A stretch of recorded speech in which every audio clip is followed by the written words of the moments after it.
Hello, my friends, my dear flat earth friends. How are you guys doing today? I'm very happy to present today this video talking about Amelia Earhart. And for the first time, you're going to see her flight path on the flat earth map I have never seen. And this is a high resolution flat earth map that I have drawn her flight path, and it will be available for downloading. You can see all the details. Look at Atlanta, Washington, Nashville, and the cities that she flew by. And we're going to be talking a little bit about Amelia Earhart today and the flat earth. The secret she knew. Was she silenced because she knew too much? Who knows? But this map, this amazing map, is going to be available for downloading. Because normally what you're going to find out there is this one right here. They use the Pac-Man Mercator map to explain her flight's route, and you find this online even as far back as when she started. Earhart starts on world flights. You see, so people they are afraid of flat Earth map. They will hide this map. I actually found out this week that Alex Gleason, he made his map available to, if not all, many libraries in the US, but in 1957 they just decided to hide them, all those flat earth maps that were given to those libraries, and luckily somebody found one in 2015-16, the Boston Library. That's the one that we've been using today. It was restored. So they are scared of flat earth map, so they show this Pac-Man map all the time, the Mercator. There it is again. So this is a flight route according to the Mercator. This is a flight route according to the flat earth map. So let's look at this for a minute. This darker black line is the equator. So we can see that most of her trip was between the equator and the Tropic of Cancer. Most of the time.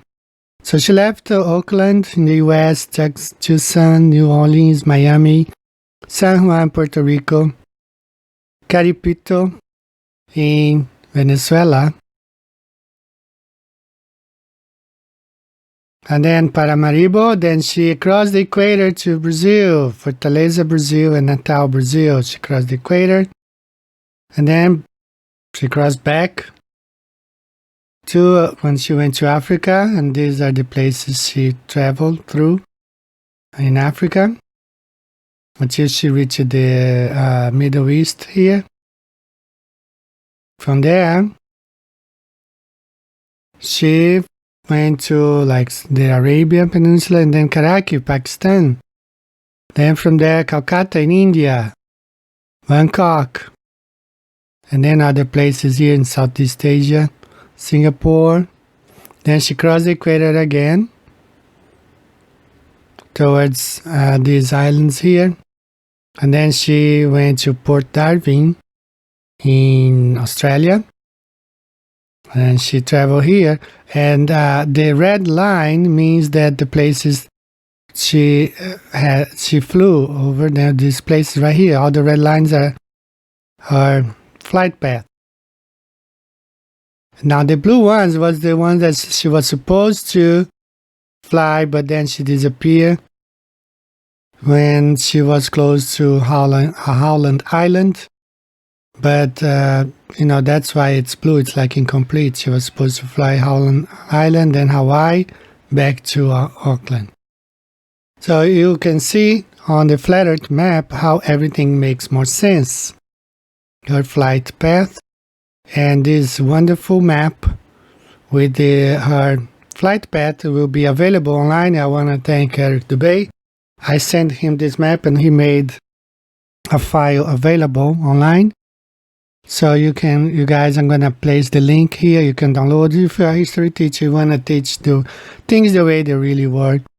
This is the flat earth map showing Amelia's flight path on the flat earth. Now, I will add some footage. First, I'm going to be reading from the book that we use.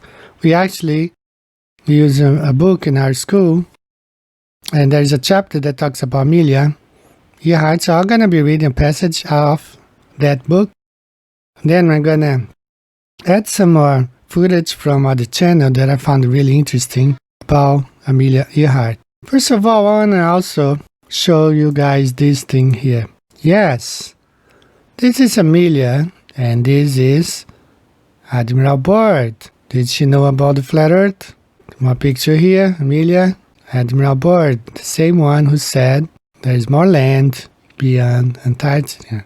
Our very distinguished guest for this evening is Admiral Richard E. Byrd. Admiral Byrd, you've been to both the North Pole and the South Pole. Is there any unexplored land left on this Earth that might appeal to adventurous young Americans? But strangely enough, there's left in the world today an area as big as the United States that's never been seen by a human being. And that's beyond the pole on the other side of the South Pole from Middle America. And I think it's quite astonishing that there should be an area as big as that unexplored. That's a tremendous So challenge. there's a lot of adventure left down at the bottom of the world. Well, Admiral, do you hope to see that? I do. And that's her again, Amelia Earhart, Admiral Byrd, right here. Not sure if those pictures were taken the same day, because this picture and this one, she is not only wearing the same clothes, but you can see as a photographer myself, this is one camera right here, and this is the second shooter shooting from the side. So these two was taken at the same day, of course. This seems to have been taken a different day. He is wearing uniform, of course, but she's wearing different clothes. But this is really interesting. Okay, so she probably knew. And one more thing that I want to talk about maps. It seems like she had a problem with the Mercator. Now, everybody had problems with the Mercator. I showed a couple videos ago how during the Second World War, they needed a reliable map. Reason why they came up with the projection, the azimuthal equidistant projection during the Second World War, because the globe wasn't working. The Mercator map wasn't working. So they came up with several different printing of the flat Earth map during the Second World War, as we see here in this video. During the Second World War, you see lots of flat Earth map coming to light, being published, because they could not count on the globe or the Mercator. Everything started to change in the mid-20th century. There was a world war, and more airplanes were being used than ever before. Editorials published in the New York Times in the 40s called for the Mercator to be discarded and reminded readers the grossness of its errors should not be forgotten. In a series of orthographic maps in 1942 and 43, Fortune magazine declared the Mercator is no map for global war, and it was a dangerous map to use in studying global strategy.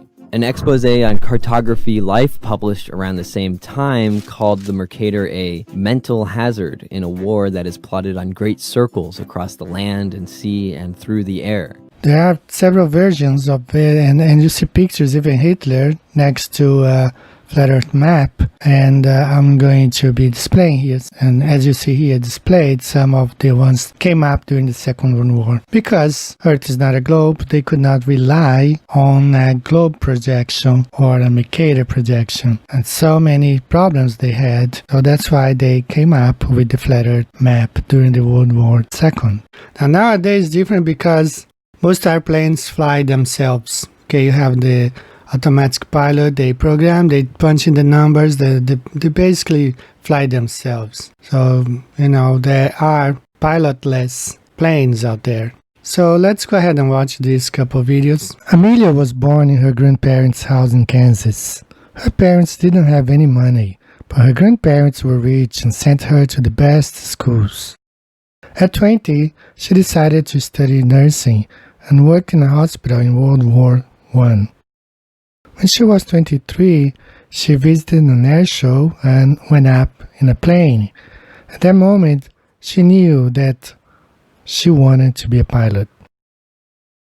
In 1920, flying was dangerous and people didn't think it was an activity for women.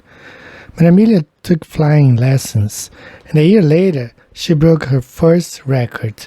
She flew up to 14,000 feet. She married at 34 but never had children. The next year, she became the first woman and the second person to fly alone across the Atlantic. She was now famous and she traveled around the world to talk about her experiences. And in 1935, when she was 38, she became the first person to fly alone across the Pacific. When she was nearly 40, Amelia wanted to be the first woman to fly around the world. She began the 29,000-mile flight to Miami on June 1st, 1937. On July 2nd, she was nearly at the end of her journey when she and her plane disappeared near Howland Island in the Pacific Ocean. These are rare images.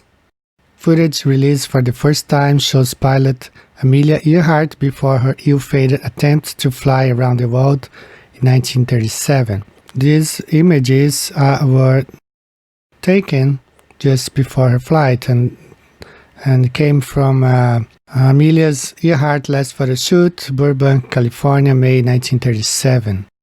It was made public in 2015. So these are rare images of Amelia before she disappeared. Very rare. So there are many other theories that she was captured by the Japanese, or even some people said that once she crossed the equator, she followed and went to Antarctica. Was it true? We don't know. We don't really know what happened for sure. We all know that Amelia was known for getting lost, but no one knew why, because it was told she kept ending back where she started. But this didn't transpire until after the North America trip.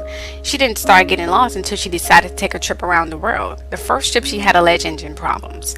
The second trip she got lost and they blamed it on the wind current, but she managed to complete it though. The real reason was because the globe map that she followed wasn't accurate. It was told that she had to draw the map on a flat surface just to get the coordinates right, and she was often complaining how the world drew map wasn't right. Problem number one. As the frantic and fruitless search for Amelia continues, the world may not have heard the last from her. Within hours of her disappearance, distress calls are reported by professional radio operators and later by amateurs with shortwave sets around the Pacific and across the United States. Eventually, more than 100 reports come in, and the Navy and news media take them seriously, looking for clues. If Amelia is using her radio, she must be on land. To charge her batteries, she has to run the Electra's right engine, and it can't run unless the propeller is above water.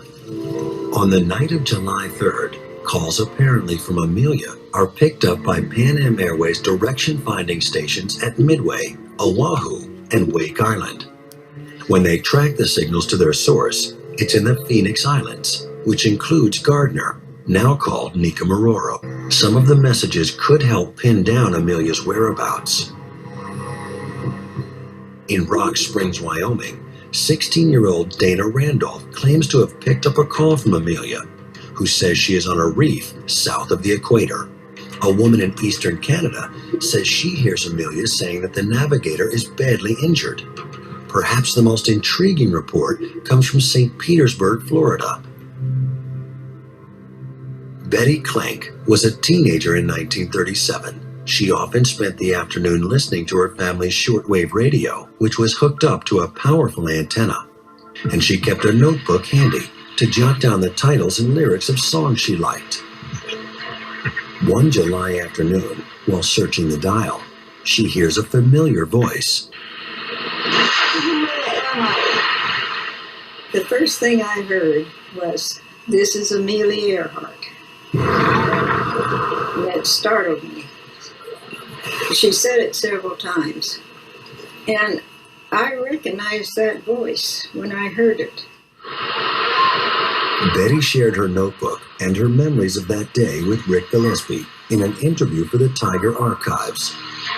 She recalled that she listened for 2 hours as the signal faded in and out, and she took notes on what she heard. She was hurting. There was something terribly wrong. It was a voice of desperation, of a woman in grave danger. Betty heard a man's voice too. She believes he was injured, and there were sounds of a struggle. You could hear him, but you couldn't make out what he was saying. But you could tell that she was trying to keep him away from the radio. And they wrestle around when he would try to get on. It reads like a modern transcript of a 911 call. There's confusion. There's things going on in the background. Betty remembers thinking she heard Amelia say New York City, and she wrote that down. And then she writes, or something that sounds like New York. New York City versus Norwich City, Norwich City. Where we think the plane landed on the reef is right near the shipwreck, the Norwich City. And so you think of Earhart and Noonan on this island, if they don't know the name of the island, and they want to communicate the one thing about this island that is unique and the piece of information they can give, there's a shipwreck there. And the name of the ship is the Norwich City. Betty's notes about rising water would make sense if the plane were parked on the reef, subjected to shifting tides. At the time she was listening, it was nearly noon on the island. The interior of the metal plane would have been broiling hot, which could explain the injured man's desperation to get out. He was so uncomfortable and so miserable that they would just talk. And then he would kind of get out of his head again. The transcriptions in her notebook give us almost too intimate a picture of what was going on that reef. These people were in horrible trouble. Some have questioned how Amelia's signals could have traveled thousands of miles to be picked up by a few random listeners in North America. You're telling me that this young woman was the only person in the entire world that heard those communications? That doesn't seem reasonable or logical to me. But it is possible. The kind of radio that Amelia had on her plane often created extra signals called harmonics at multiples of the original frequency. Those harmonics can bounce off the ionosphere and travel vast distances. Radio expert Bob Brandenburg believes that Amelia's normal daytime frequency of 6,210 kilohertz would generate harmonics that could reach Betty's receiver. Those very high frequencies propagate very well. And so the way Betty described the signal, fading in and out, is exactly consistent with the way that signal would behave at that frequency being transmitted from Gardner Island. Finally, the signal faded out completely. The voices were gone. I don't know how long I sat there. I'd say probably, knowing me, I probably waited an hour. We never heard anymore. Betty may be the last person ever to have heard Amelia Earhart alive. And if she really did, chances are good that Amelia was calling from Nikamororo. Okay, Amelia was starting to see that the Earth map wasn't real and her coordinates were all wrong. She was going by her map, but her map was taking her to the opposite direction. Why? Who knows?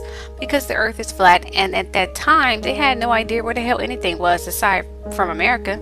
Everything else was literally guessed and made the hell up and seriously embellished. It was told that what forever be hidden, that she kept saying that the earth looks flat and not round, and that nothing seems to be as it should or where it should be.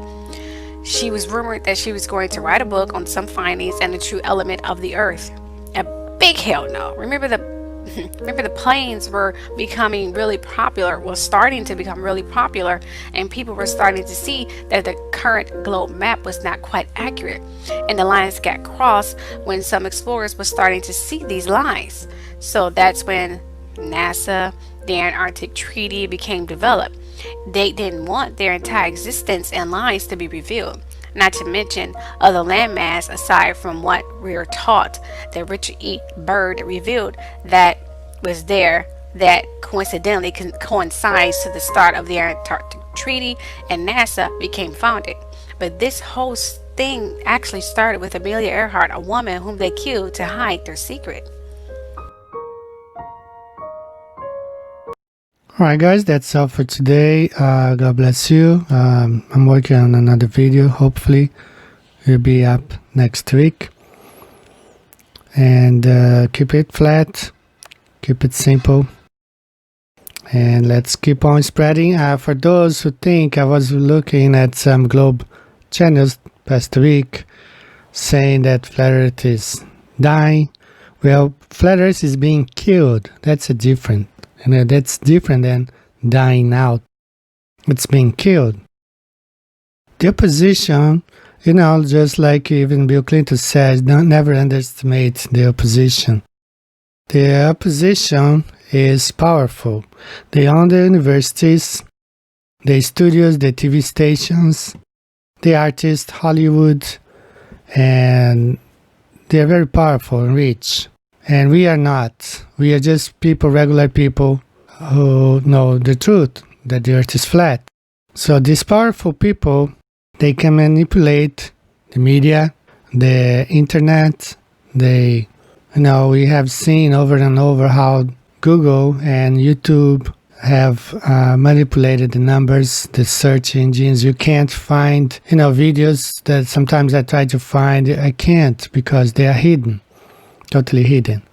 So the enemy plays dirty tricks.